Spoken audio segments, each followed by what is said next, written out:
Dear all, in this video session, we will be learning about monostable multivibrator. In the previous session, we learned what is an astable multivibrator. So here, as the name says, in monostable multivibrator, one state is stable, the other is quasi-stable.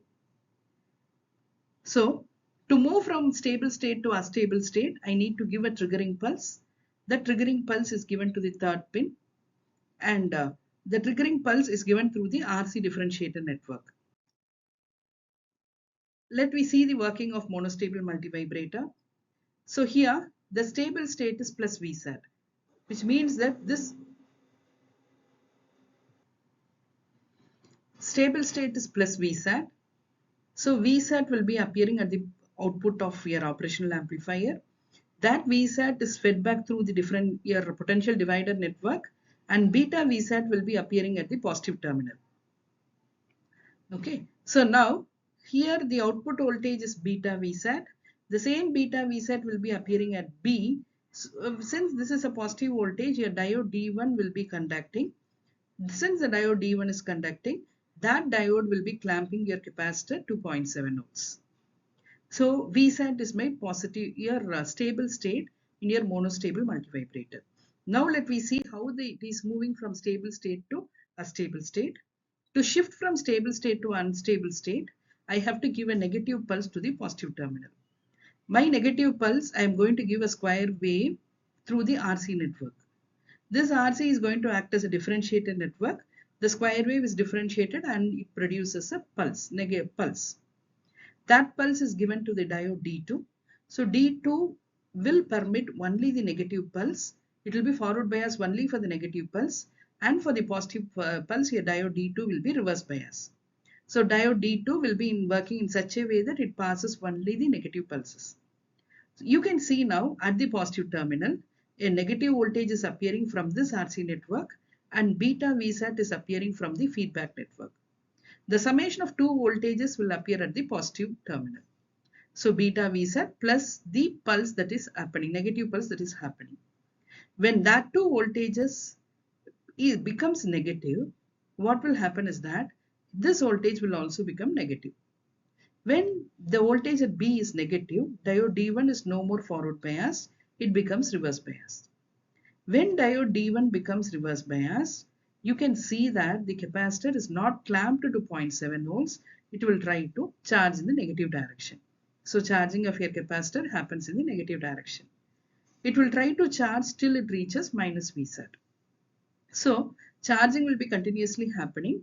Once the voltage of this negative terminal becomes lesser than the voltage at this positive terminal, there is a transition.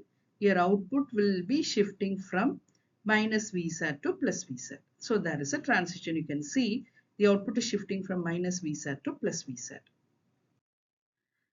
So here the diode D1 is reverse bias. Capacitor charges to negative voltage. When the input voltage V in negative becomes greater than that is the negative terminal voltage becomes a value that is greater than that of the positive terminal voltage, the output voltage shifts to Vsat again. At Vsat, again it becomes a stable state. Feedback is beta Vsat. So now when a positive voltage beta Vsat is appearing at B, your diode will be conducting, D1 will be conducting, and what will happen is that your capacitor will be clamped to 0.7 volts. So Vsat is your stable state, and this stable state will be remaining until you give a triggering pulse to the positive terminal again. Now let me see how the pulse width calculation goes on. So the output voltage, the capacitor voltage is given as the final value plus of initial minus final value into e power minus t by RC. Here the initial value of your capacitor is the value, it's equal to the diode voltage, that is 0.7 volts. The final value of the capacitor is it moves till minus Vsat, so that is equal to minus Vsat.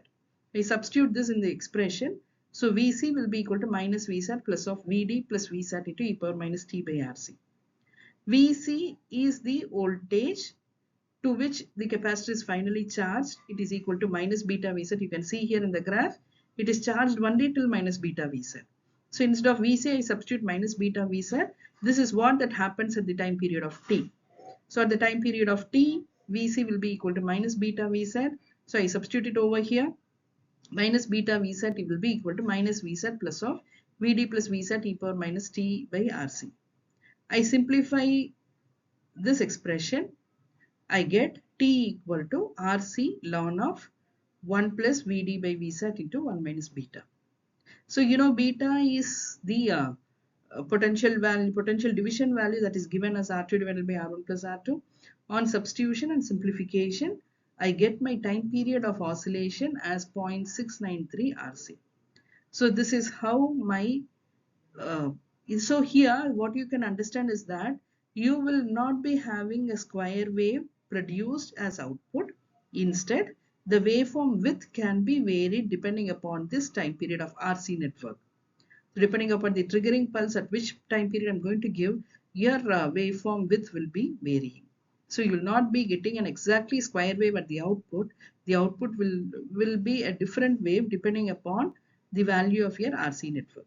So this is how a monostable multivibrator is working and producing a waveform. Thank you.